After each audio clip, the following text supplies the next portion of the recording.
Alors, je vous remercie pour la question.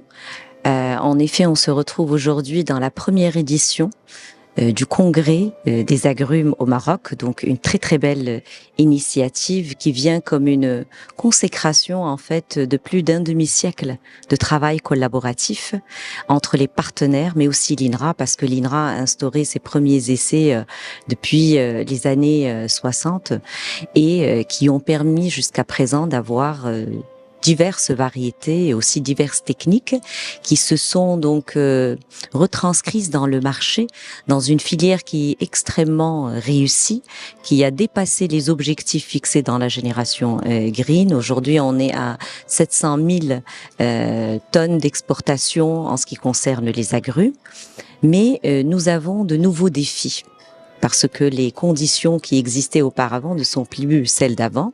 Donc les différents challenges qui existent aujourd'hui, donc on a les challenges sur la durabilité, on a les challenges sur la compétitivité et on a aussi les challenges sur la transition écologique. Et donc là aujourd'hui, on doit se réinventer au niveau de cette filière. Donc l'INRA accompagne, si on veut, donc toute la filière dans le cadre d'activités de développement variétal, comme vous venez de le souligner. Et en effet, il y a de nouvelles variétés qui ont été récemment inscrites, notamment des variétés d'orange, comme la variété Shemsia, qui a une très très bonne qualité organoleptique et aussi un très très bon rendement avec un porte-greffe qui est donc résistant à la sécheresse. Et nous avons aussi la variété Rarbawiya et la variété Mehdia au niveau des mandarines à pépins, donc qui sont aussi donc de nouvelles variétés, un nouveau transfert technologique vers le secteur de l'agriculture.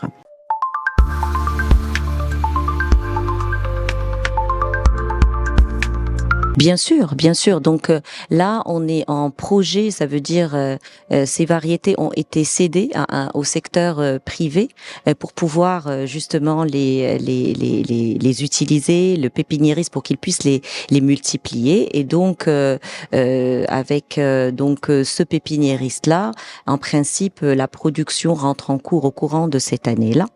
Donc voilà, c'est un transfert qui quand même prend du temps parce qu'il s'agit d'espèces arboricoles.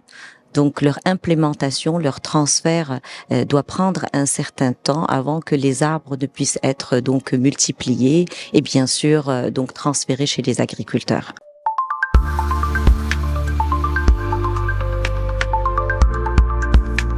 Alors c'est un point qui est extrêmement important.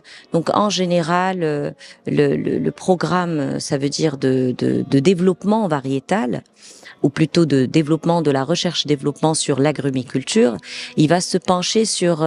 Aujourd'hui, on a 3 points, plutôt 4 points qui sont majeurs. Le développement variétal, ça veut dire avoir la variété qui résiste et qui est adaptée à son environnement, que ce soit par rapport au stress hydrique, au stress qu'on appelle abiotique et les stress biotiques, donc ravageurs, pathogènes, etc. Mais aussi donc cette optimisation, on va dire, des itinéraires techniques.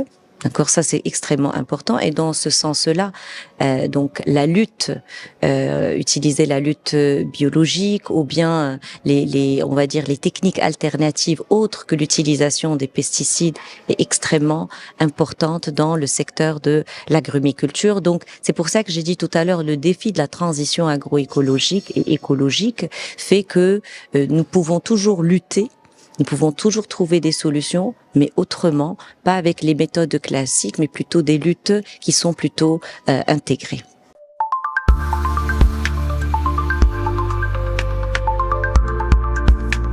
C'est une question très pertinente dans le sens où aujourd'hui on est en pleine confrontation de la crise de l'eau et donc là le but c'est que l'agrumiculture devienne une agrumiculture avec une empreinte hydrique beaucoup plus réduite. Donc ça c'est très important. On dit toujours que les agrumes consomment beaucoup d'eau. Mais il va falloir innover pour que les agrumes consomment moins d'eau. Donc là, c'est plutôt l'utilisation de l'agriculture digitale. Ça veut dire qu'il faudra utiliser les outils d'aide à la décision, les capteurs, tous les outils qui sont l'apanage de l'agriculture digitale, pour qu'on puisse connaître exactement, pour qu'on raisonne l'irrigation, pour qu'on puisse s'adapter réellement juste aux besoins de l'arbre à des moments qui sont bien précis et que chaque goutte d'eau soit valorisée. Donc aujourd'hui, c'est notre objectif. Nous avons au sein du centre de Knetra de l'INRA donc une plateforme sur l'agriculture digitale avec l'utilisation des capteurs, etc., et qui est mise à la disposition des agriculteurs lors des journées de démonstration et aussi lors de leur visite dans le cadre des différents événements que l'INRA tient.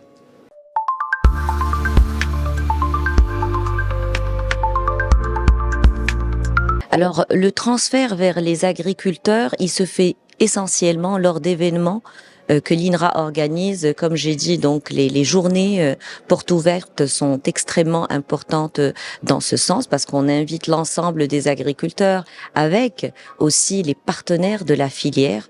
D'abord, pas que pour transférer, mais aussi pour échanger. Pour connaître leurs problématiques. On a une remontée donc bottom-up de leurs problématiques pour qu'on puisse aussi les jongler, les intégrer aussi dans notre programme ou les prendre en considération. Donc ces transferts pour les agriculteurs, il se fait déjà. Donc comme j'ai dit, l'utilisation de l'agriculture digitale avec les différents outils, il y a déjà un transfert chez les agriculteurs. Il se fait à différents niveaux. Certes, parce que ça dépend aussi des types, parce que l'agrumiculture, bien sûr, on a une organisation autour d'une profession qui est bien organisée, avec de grands agriculteurs, de grandes exploitations, des moyens financiers et humains qui sont différents et divergents d'une exploitation à une autre. Mais le but ici, c'est que ça puisse être généralisé et que cette adoption puisse atteindre un maximum d'agriculteurs au niveau de la filière.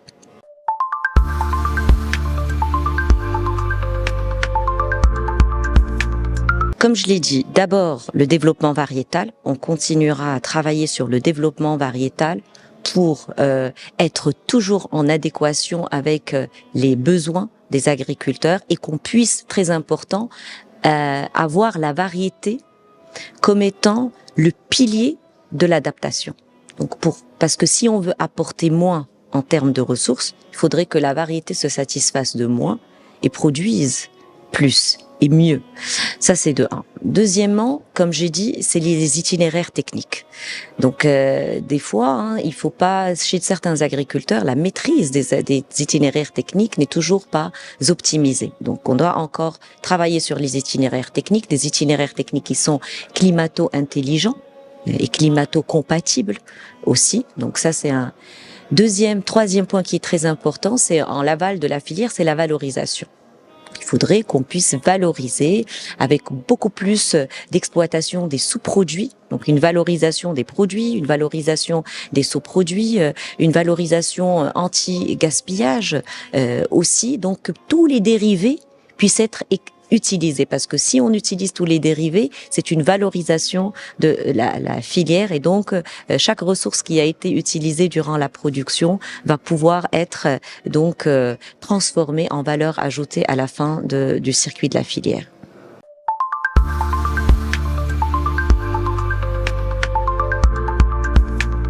Bien sûr. Bien sûr. Alors, on a tenu hier justement la journée porte ouverte du TEDLA, sur la première journée de démonstration de l'INRA, donc pour cette année 2025 au TEDLA, qui était vraiment une très belle réussite et où on a transféré, où on a exposé plus de 35 variétés. Donc sur les cultures céréalières, légumineuses et oléagineuses. Alors avec un focus particulier sur ces variétés, la résistance et la tolérance à la sécheresse.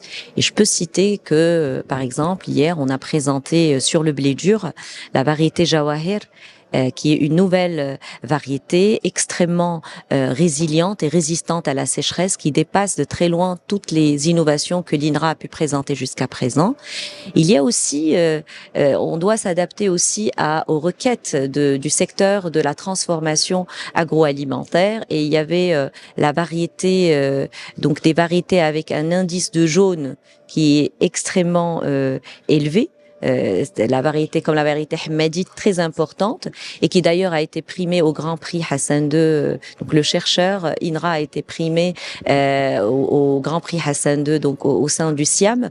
Et cette variété-là, elle a un indice de jaune et elle est très très valable dans les pâtes, dans la fabrication des pâtes alimentaires et dans le couscous. En même temps, très important, l'orge.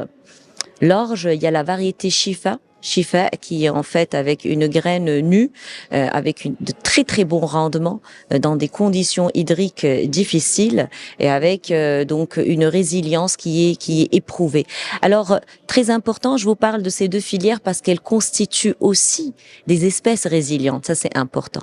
On ne parle pas que de pouvoir promouvoir des variétés résilientes, mais aussi des filières qui sont résilientes, et le blé dur et l'orge sont des filières qui sont céréalières résilientes par rapport donc aux conditions climatiques qui sont contraignantes par rapport au déficit hydrique.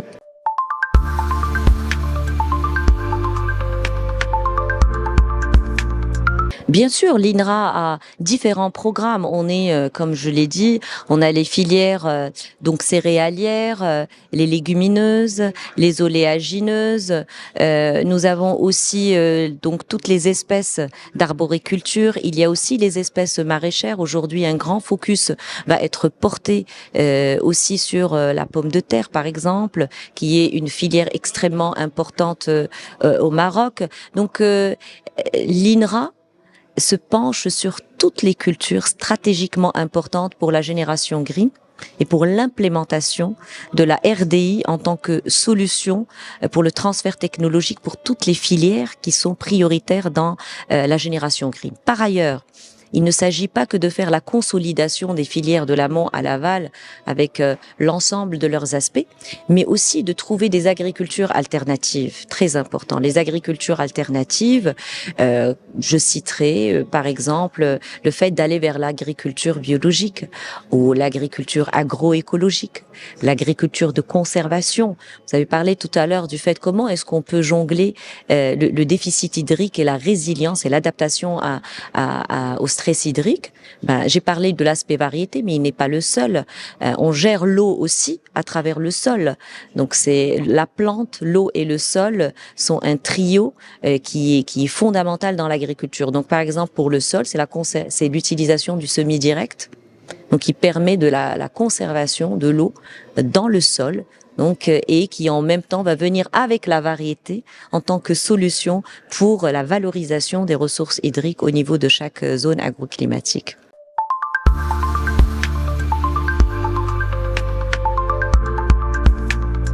Alors, elle est très stratégique. La filière des figues de Barbarie est extrêmement stratégique parce que d'abord, c'est un patrimoine. Donc, l'INRA se penche aussi sur la conservation des ressources génétiques. Et les figues de Barbarie, c'est un patrimoine du Maroc. Donc on en est très très fiers, et l'INRA avec fierté se penche sur cette filière-là et à l'amont bien sûr de sa valorisation et son développement au niveau du Maroc, spécifiquement avec le problème de la cochenille, et avec aujourd'hui donc le fait qu'on ait 8 variétés donc qui sont résistantes, qui ont été inscrites résilientes et résistantes à la cochenille. La figue de Barbarie est résiliente par rapport à la sécheresse et au déficit hydrique. Donc ça, c'est extrêmement important. Une culture qui consomme moins de 100 mm par an. Donc c'est déjà une façon d'être au centre de la résilience. Maintenant, bien sûr, quand on a des ravageurs et du stress biotique qui l'attaque, il faudrait qu'on puisse le jongler. Alors aujourd'hui, on est sur un programme de développement très important. Donc, au-delà du fait de faire de l'inscription variétale, de générer des variétés qui sont résistantes, il y a aussi une mission qui a été adossée à l'INRA, celle d'accompagner la multiplication des plants et leur transfert vers les agriculteurs. Donc aujourd'hui, notre objectif jusqu'en 2030, donc c'est 20 000 hectares par an. Donc un développement et une multiplication de plans pour couvrir 20 000 hectares par an par l'INRA. On est sur cet objectif-là. On arrive à le satisfaire et le satisfaire avec une grande qualité, pas sans embûches, mais on le fait. Maintenant, c'est sûr que ce que l'on recueille, c'est que les agriculteurs, le socio-professionnel est beaucoup plus demandeur aujourd'hui. Donc peut-être qu'il va falloir revoir ces objectifs et pouvoir surtout dans ce volet-là, mon objectif c'est qu'on puisse le revoir avec avec le fait de ne pas avoir des plans qui sont donnés aux agriculteurs, quelle que soit la variété, mais plutôt d'orienter vers les besoins des agriculteurs en type de ces 8 variétés et leurs demandes spécifiques. Ce que l'on n'arrive pas aujourd'hui encore à jongler, ça veut dire qu'on va transférer, mais peut-être pas nécessairement les variétés qui sont requises ou demandées par les agriculteurs. Donc on a une double fonction. D'abord de bien expliquer la pertinence et les caractéristiques de chaque variété qui sont développées, mais aussi de s'adapter aux besoins et de développer ou plutôt de transférer exactement les requêtes qui sont faites par les différentes régions selon leur demande.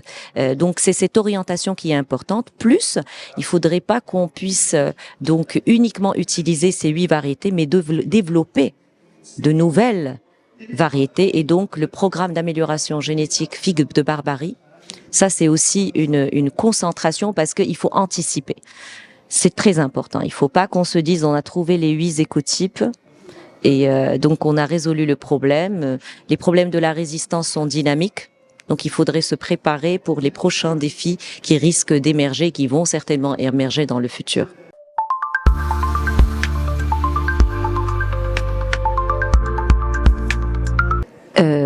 Bien sûr. La relève est extrêmement importante et la jeunesse a un rôle extrêmement important. Donc aujourd'hui, nous avons ce qu'on appelle notre pépinière. C'est d'abord les doctorants qui sont formés au sein de nos institutions. Et donc nous avons une plateforme où aujourd'hui l'INRA accueille un ensemble de doctorants avec des projets qui sont construits communément, avec soit d'abord le système national de la formation et de la recherche agronomique, donc l'IAV Hassan II, l'ENA de Meknès, l'ENFI, et aussi les universités marocaines, et avec lesquelles, bien sûr, nous avons des doctorants qui sont en commun et qui travaillent sur ces thématiques-là, et dont l'avantage, c'est qu'ils sont implémentés directement dans les programmes de recherche moyen terme de l'INRA. Donc, ça les prépare déjà à trouver, c'est peut-être eux les moteurs pour trouver les solutions technologiques que nous sommes en train de présenter aujourd'hui, parce qu'ils travaillent avec les chercheurs en collaboration étroite avec les chercheurs et formés par les chercheurs aussi. Donc eux sont notre relève pour demande. Donc nos recrutements se basent sur cette pépinière-là, aussi de l'extérieur, mais aussi sur cette pépinière. Et puis, vous avez touché un point qui est important. Donc aujourd'hui, on doit faire une vraie réflexion sur la relève et les compétences dont nous avons besoin au sein de l'INRA pour pouvoir, en effet, répondre aux objectifs donc de la stratégie Génération Green et répondre à ces objectifs que nous sommes fixés à l'horizon 2030 pour pouvoir donc satisfaire l'ensemble des requêtes et l'ensemble des ambitions. Donc très important, la ressource, il n'y a pas que les ressources financières, il y a la ressource humaine de qualité et au cœur de la réussite des objectifs. Et donc ça, c'est un point focal et la jeunesse a tout son rôle à jouer dans cet accompagnement-là. Toujours attiré par la recherche. Alors, il faudrait que la recherche soit plus attractive. Je conçois et je vous le concède. Il y a encore un effort à déployer pour que nos jeunes soient attirés par la recherche scientifique. C'est une passion d'abord. Ça, c'est sûr. Ce n'est pas un métier qu'on fait juste comme ça par défaut. On doit être passionné pour le faire. Mais il faudrait aussi qu'on puisse faire en sorte pour que la recherche ait un certain attrait, que ce soit sur le plan des carrières, que ce soit sur son positionnement au niveau national, que ce soit sur la gratification, sur la reconnaissance, et puis sur les moyens qui leur sont donnés pour qu'ils puissent non pas toujours travailler dans la résilience, mais travailler dans des environnements optimums pour pouvoir faire leur travail et pouvoir être des moteurs donc et des acteurs participatifs dans le développement économique du Maroc. C'est moi. Merci beaucoup.